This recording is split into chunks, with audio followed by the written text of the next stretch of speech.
Do you think you deserve good health? And I'm being serious about this question. Do you think you deserve it? Importantly, do you think other people deserve it who maybe don't approach it the same way you do? Let's talk about it. Hey guys, Chris Cook in Nashville here, the beautiful Ash Taylor sitting next to me. Hello. And we just wanted to talk about a subject that I thought was very interesting that popped up. And this is a concept that is pretty germane to the channel and why we do what we do and why we have the recipes and all this kind of stuff. And I want to pose this question to you guys because I want you to think about it for yourself.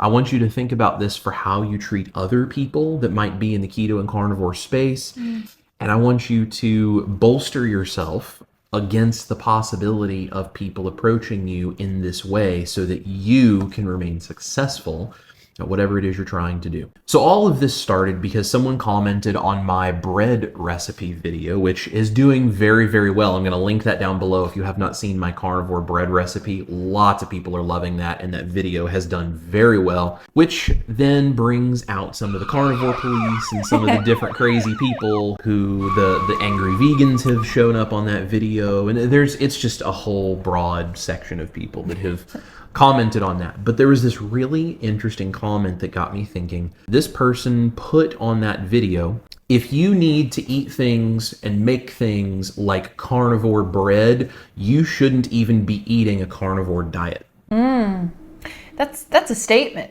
That's a real bold statement. Yeah.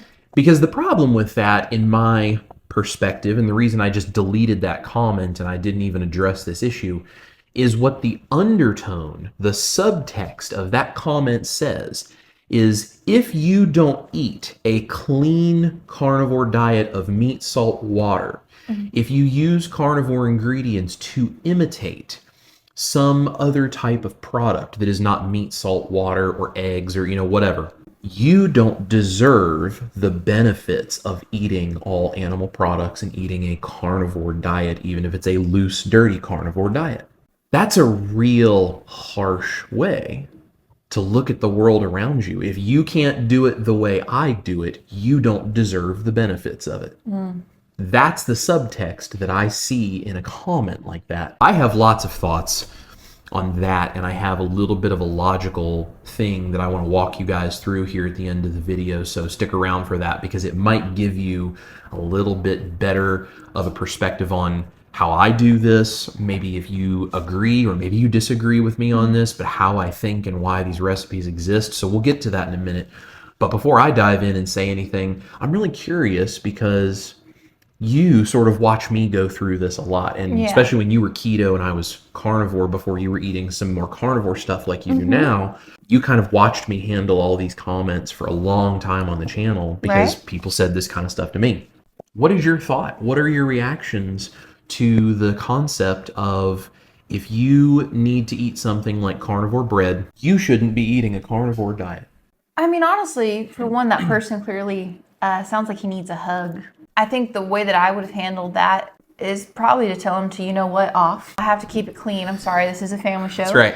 I don't even have the words for it. I mean, think of all the people in America that are on a standard American diet that are struggling with their weight. And you and I were once those people. Me doing my month of carnivore, and even though now I'm still trying to, be as clean carnivore as I can, like without your recipes, I don't know if I could have done it a whole month, and we hear story after story after story of people that, struggle, it's like, I know I should be eating this way, but it's hard to. And, there's certain social situations or certain things that just make it really tough on people. There's also people that, are struggling with like food addiction that maybe need something to kind of get them through. And I just think, I much rather would have somebody be able to eat a low carb lifestyle, and even occasionally if you had to have a cheat meal, but then go right back to doing what you're doing, or if you had to make a loaf of carnivore bread, because let's be honest, that's better than going and getting some Wonder Bread and eating 5 sandwiches. Absolutely. And so the idea that someone would think that they are better than everyone else, and that if you can't do it this way, then you don't deserve good health.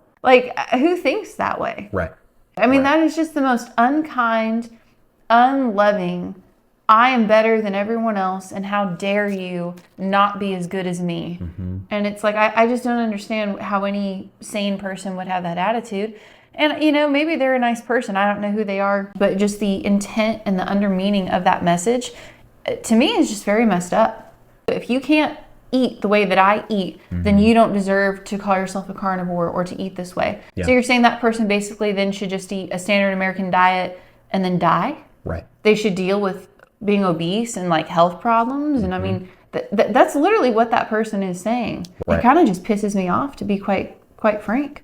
I agree with you. So I think there's this really interesting thought process that is really wrapped up in this. And I definitely disagree with that concept of you shouldn't even eat a carnivore diet if you want to make things like this. Now, I think ultimately, when you're eating a carnivore diet and you're trying to get cleaner and cleaner and cleaner, the goal long term should be to do less and less and less of those kinds of things. Because Absolutely, yeah. one, the less time you have to spend doing it, and two, the less expensive specialty ingredients like egg white powder and all of that. It just makes your life easier and easier. Sure.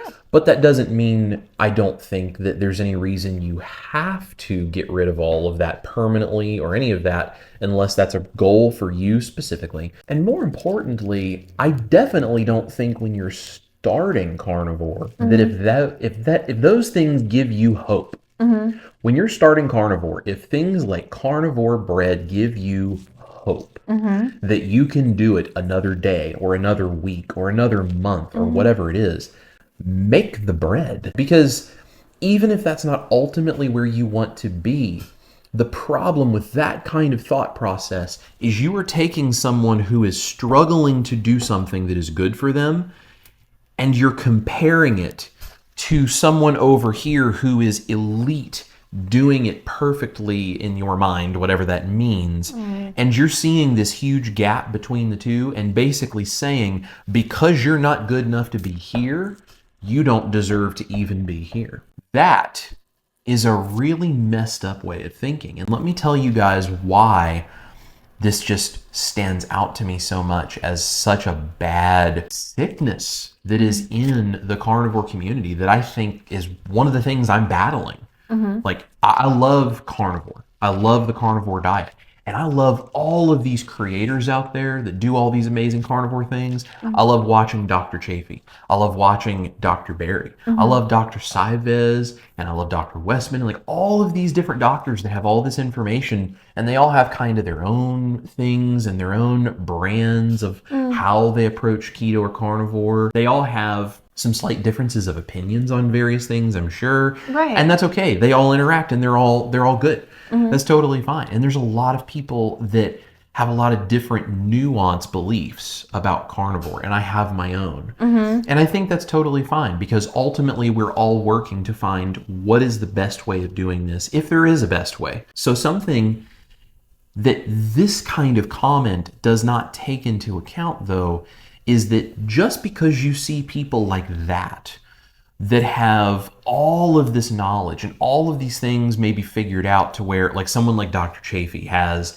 six-pack and pecs and biceps. I mean, like, you know, there's all these pictures with his shirt off because he's a rugby player, right? Professional rugby player, on top of being carnivore. And he's like hardcore meat, salt, water. And that's great. Yeah. I think that's fantastic. And there's a lot of people that get a lot of benefit from meat, salt, and water. And truthfully, I would probably have even more benefits from meat, salt, water than I do from dirty carnivore. Sure. But I also know myself well enough to know, even if I want to get there, I'm not there yet. And that's okay, because I'm still getting all of these other benefits from being a carnivore.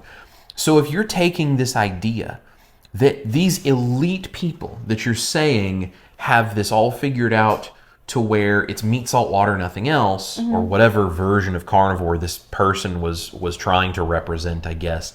And then you're saying people who are down here who aren't there yet, they don't deserve to eat a carnivore diet of any kind because, well, if you have to do this, then you should just give up entirely. That's basically like saying, I'm a rock climber and I don't need any of the safety pins that they, you know, stick into like the cracks in the rock, and then they expand it and the claw goes in there and holds it. And then they run the safety rope through it and they go to the next spot and they do the same thing. Well, if you need that, if you need tools to help you remain safe and stable as you climb the rock, you deserve to fall and die. Yeah. That's what that same logic is saying. That's a terrible outlook, and that's certainly not going to help anybody who desperately needs to change their diet and improve their health because they are sick and miserable and dying from the standard American diet they're eating. So if having some bread made from carnivore ingredients helps you get another day or another week or another whatever, I think that's a really cool tool. Yeah. I also would like to add too, because, I always wasn't carnivore. And until I had tried keto and stuff, I was not even really on the low carb train whatsoever. Right. But you were the one that was doing all the research about this and all that. And when you were explaining it to me, and then started sharing information with me and all, to be honest, as like an outsider at the time looking in, everything about, let's say, the carnivore way especially, really goes against everything that we are taught today in the United States about what is supposed to be healthy. Right. You're telling me not to eat vegetables. Well, everyone else, you turn on the TV or read a newspaper or my doctor, like plant-based, everyone's vegan, veggies. They're all telling me that this is the way I should eat, and you're telling me the polar opposite. So being a carnivore community, we already have that basically going against us, right? Right. And so if you want to actually help people and actually teach them and show them about the low carb, carnivore, keto lifestyle, why would they listen to you if you're making comments? Like, if you can't eat meat, salt, and water, then you don't deserve it. Like, if I went on a vegan's channel and said, hey, I'm interested in becoming a vegan, they'd probably be like, great, let me give you some helps and tips and tricks, and here's what I like to do for this. They would be probably very warm and welcoming and inviting. Right. And there are crazy vegans out there, just like there are crazy carnivores. But my point is, though, like, I have a lot of friends, for example, that are vegetarian and or vegan. Right. And all of them, when I say that Chris is doing this, have never said, oh my gosh, why is he doing that? They've all been like, oh, okay, that's great. This guy over here, though, with this, comment basically saying, if you can't eat the way that I eat, then you essentially deserve to die. Why, if that it was my introduction to carnivore, it just seems like y'all are a crazy cult, no offense. And it's like, but why would I ever listen to anything else? Right. And if that is supposed to really change your life and your health, then why are you on the internet saying things like this and behaving in this way? Like, if all you eat is meat, do you go crazy and just start firing off things on your keyboard like all people should die if they're not like you? I mean, that's pretty messed up. I just think it kind of gives the low carb community, honestly, a really bad name. It does. And I'm going to make a couple of logical points here for you guys. The first one, and take this for what it's worth. You're not exactly like me.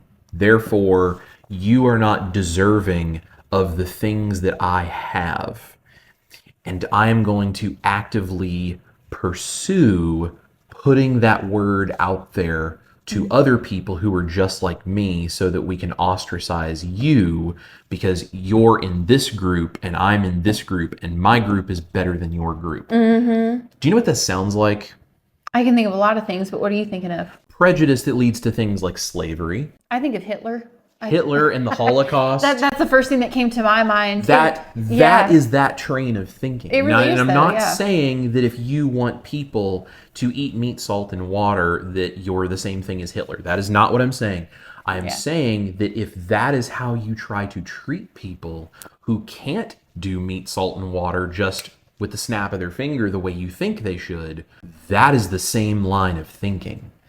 And that's a real scary thing, that there are people that act that way. And I think it's important that the rest of us in the keto and carnivore world who don't treat people that way stand up and say that's not what we are. Because we're not just doing this for all of the people we're trying to help. We're doing this for all of the people who don't already agree with this idea and don't know what this is all about, that may someday come over to try to get help. Yeah. It's about the image we have with the standard American diet crew as much as it is the image we have with the keto and carnivore world. Because if we isolate ourselves and we think we're better than everyone else, we are never going to get the message out to nearly as many people as we can if we make it seem welcoming and warm. And even if you disagree with us, we're still going to welcome you. And even if you need carnivore bread for the first year or 6 years or 20 years or the rest of your life, I don't care. If that's what helps you do it,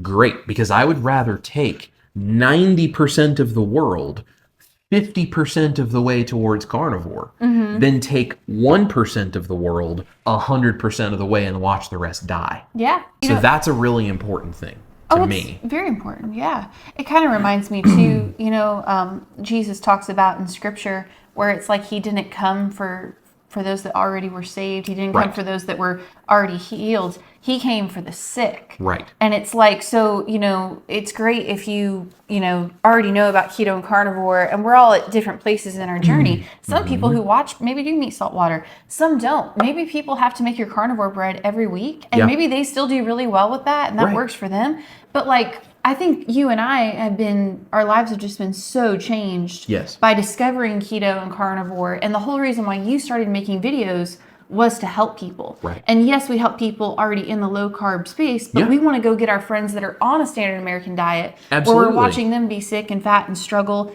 just like we were, and say, hey, if you want answers, come over here and let us show you how. And let's, it's just about helping people. We're here for the sick as much as we are for those that are currently healing. Absolutely. Jesus in scripture, as you said, says these kinds of things, and it's like, the sick are the ones who need a doctor. If we go in guns blazing and beating people over the head, they're never going to think what we have is an answer to the problem. So I want to tell you guys this sort of logical thought process that I have, and I hope that if any of you experience this kind of pushback from someone else in the community, if you see this anywhere in the community being done to somebody else, or if you're trying to help other people and this is the kind of argument that it's made, or whatever, I hope that this thought process will, one, explain how we sort of look at this, but two, will maybe be useful for you in case you ever need to walk through this thought process with someone else. So here's that logical thought process I promised you guys.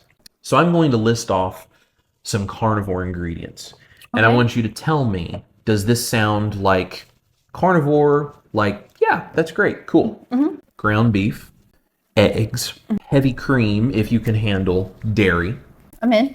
Beef, collagen, like the gelatinized stuff that comes out of beef bones or skin or any of that kind of stuff. Right, I would say carnivore. Okay. Salt.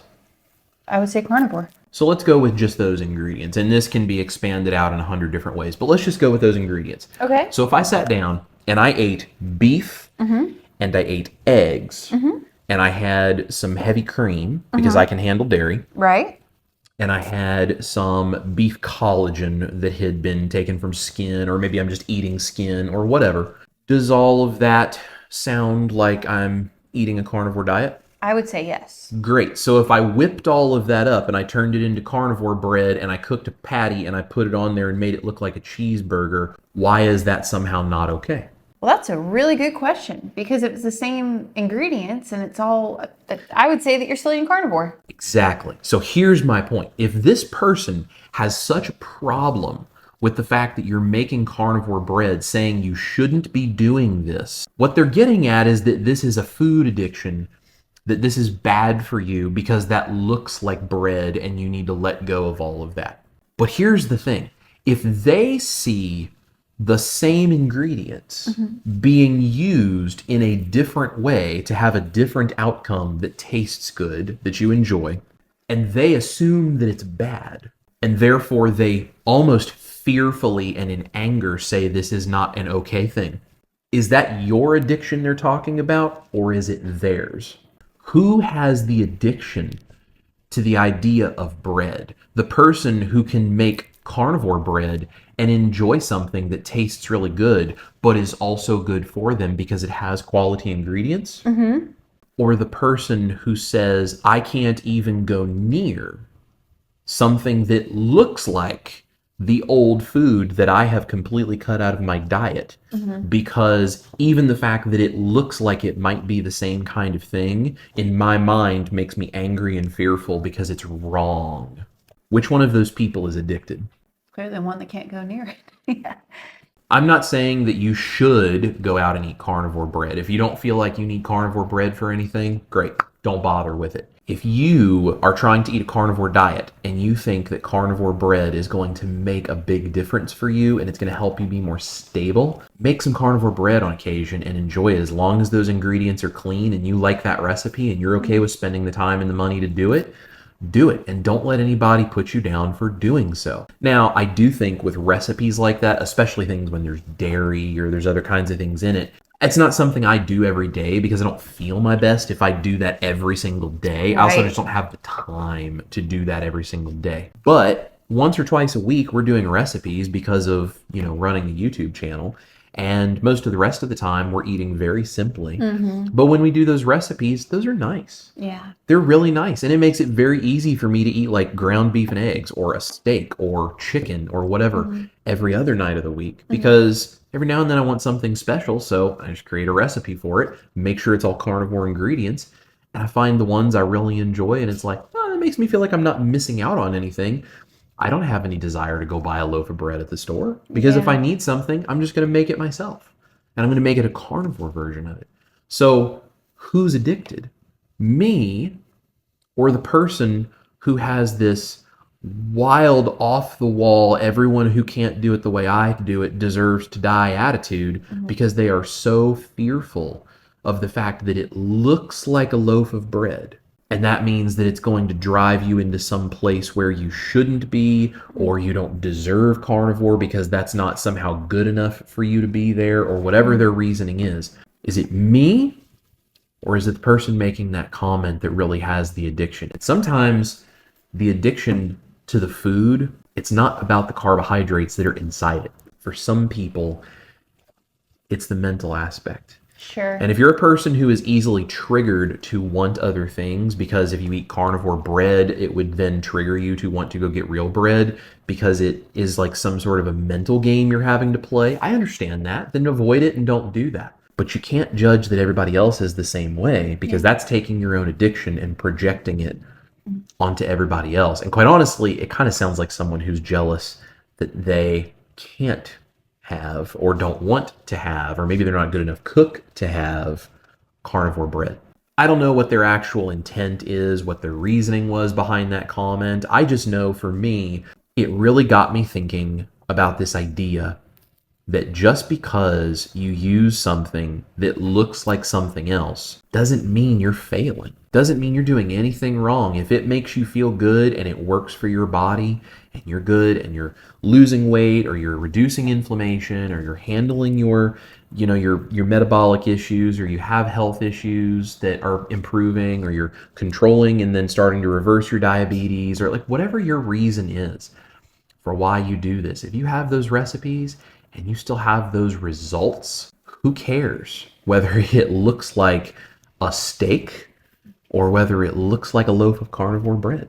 Live a wonderful life free of all of the health problems that come from eating a standard American diet, super high in carbs and super high in processed foods and all of the sugar and all of the seed oils and all the everything else. Instead of eating all of that, eat the carnivore bread and feel good about it. So if you guys are doing that in your life, and you're feeling good, you're doing exactly what you should be doing. And that doesn't mean you can't do better over time by maybe going cleaner and cleaner and maybe more meat and less carnivore bread. Like, that's cool. Work whichever direction you got to work for to make yourselves better because we just want to see all you guys get healthy. But don't ever read someone's comment like that and then think somehow you are not deserving of good health because you like to have some carnivore bread. I like to have some carnivore bread, and you know what?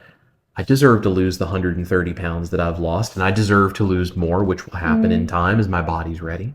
Right. I deserve to have my back pain and my knee pain and my ankle pain and my headaches and all of my skin issues, and I deserve for all that to go away and get better as I'm taking care of myself. And if I eat carnivore bread to do it, so be it. What do you think about all that? I'm in total agreement. I really am, though. It's like, I think the other thing is in our last health vlog, we were talking about how we went to the Bahamas and we were talking about how blessed we are by our food system and, Right. just everything like that. And I think this person's comment, something that is just, kind of sticking with me. People's bodies are different, and we saw that like when I did carnivore for the first time versus when you did it. We saw a bunch of people do it with us, and we all had these different results. And it's like, maybe carnivore bread isn't for you, or insert any number of Chris's substitute, recipes. But for somebody else, if that's the difference between them being able to stay low carb for another day or week or month or year, great.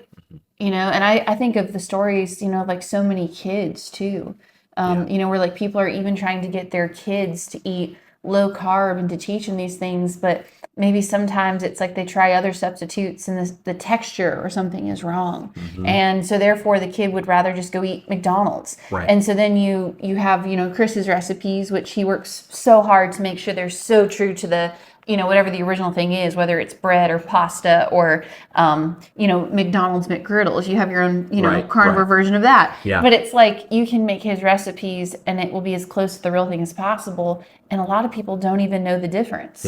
And we have a lot of, like my brothers are standard American diet, and they asked if they could come over this weekend and hang out with us and have a family dinner. And they literally requested for Chris to make his carnivore chili. My sister-in-law, Jay, says it is her favorite chili, hands down. She did not know it was carnivore. I think the first time that she ate it, she was like, she ate like 3 bowls and was like, oh my gosh, this chili is amazing. And it's like, it's carnivore. And then they've also requested that Chris make some of his carnivore bread. And they want him to make grilled cheese. They want to try my carnivore grilled cheese. So it's like, these are people on a standard American diet. How good do you think it makes us feel after seeing them struggle, though, with their own health and weight issues, when they are like, hey, can we come over to your house and basically eat carnivore chili? And it's a glimmer of hope that maybe in the future they might do this more. Even if they don't go full carnivore, they might see that there are benefits to reducing their carbohydrate intake and using recipes like this to make themselves healthier. We're inviting them into our home, and we're being loving and we're being kind. And we're making them the food that they requested. When they come over and they eat things, where it's like, they eat standard American diet, we don't beat them up for the fact that they're on a standard American diet. It's like you teach by example. If you want to reach people and tell them about how this amazing diet has changed your life and all it's done for you, beating them over the head because they're not the same as you is not the answer. You're not going to win people over with that. So I'm glad we addressed it, and hopefully it encourages and just motivates people to be aware of that, because everyone's body's different and you just have to do what's good for you. And if someone says you don't deserve good health because you're not doing it the way they are, let's look at history and that mindset and what that means. And I just hope that that person that made that comment hopefully maybe realizes, I hope they honestly watch this video. And I hope that maybe it makes them stop and think, and hopefully maybe address some issues in their own life and realize kind of the power of words. Words are so powerful. So, but I totally agree, babe. It sounds great. There's a reason that I call them the meat mafia or the no carb Nazis. So, there you go. It's, legitimately, it is the way that people like that behave. Fine, I can't necessarily change people like that, although I do hope we can have a positive impact. But more importantly, I'm trying to put out this image of carnivore and keto and low carb, that we can love other people, that we can make amazing recipes using good quality keto or carnivore ingredients, depending on what you're doing. And that even if you don't agree that eating a low carb diet, whichever version of it you choose, is a good thing, we still care about you and we want to try to inspire you to maybe consider it in the future. And that's what we're here for. I love at the end of every video how you always say, eat your meat. And that is immediately followed by love your life. And I think part of loving your life, though, is loving others.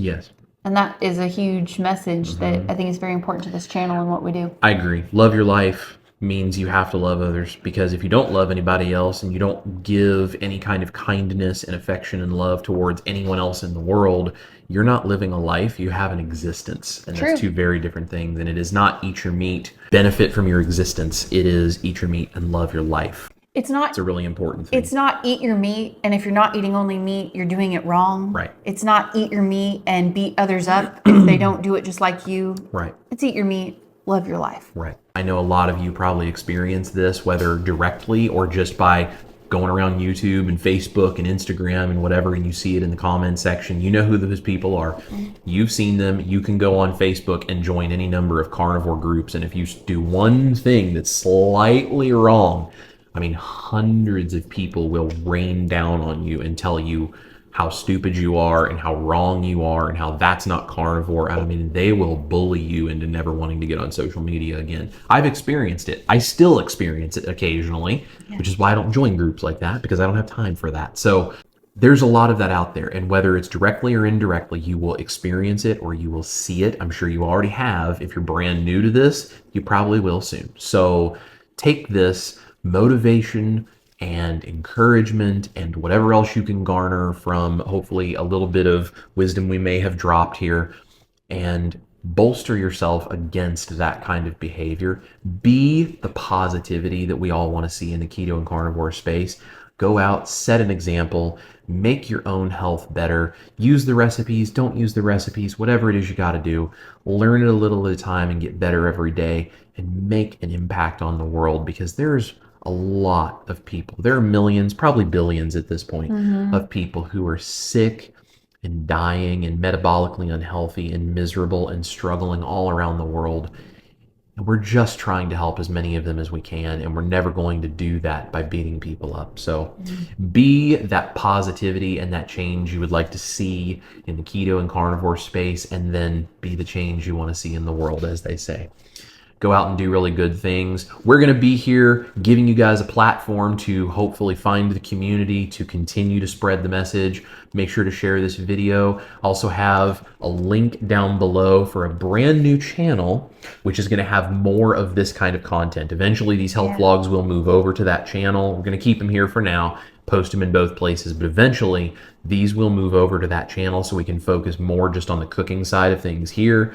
That is the Chris Cooking Nashville Studios. I'm going to link that down below. If you haven't yet, please go subscribe to that channel so you can hear this, as well as a whole bunch more things. We're going to be doing some interviews. You might see some familiar faces from the keto and carnivore world, hopefully coming on there to talk with me.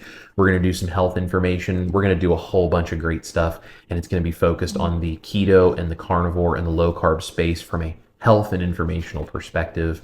And then we'll link it back to the great recipes that you can use to actually enact that upon your life for you and your family. So thank you guys for watching. Subscribe to that channel. Subscribe to this one if you haven't yet. And make sure to do something good in the world. Leave a comment down below. We love every single one of you guys. This is Chris Cooking Nashville, my beautiful wife, Ash Taylor. Guys, eat your meat and remember to love your life. We're going to see you right here at the dining room table and probably in the kitchen for health vlogs, interviews, and more recipes. Bye, guys. Bye. We did it. We did it. We did it. It was good. We've succeeded.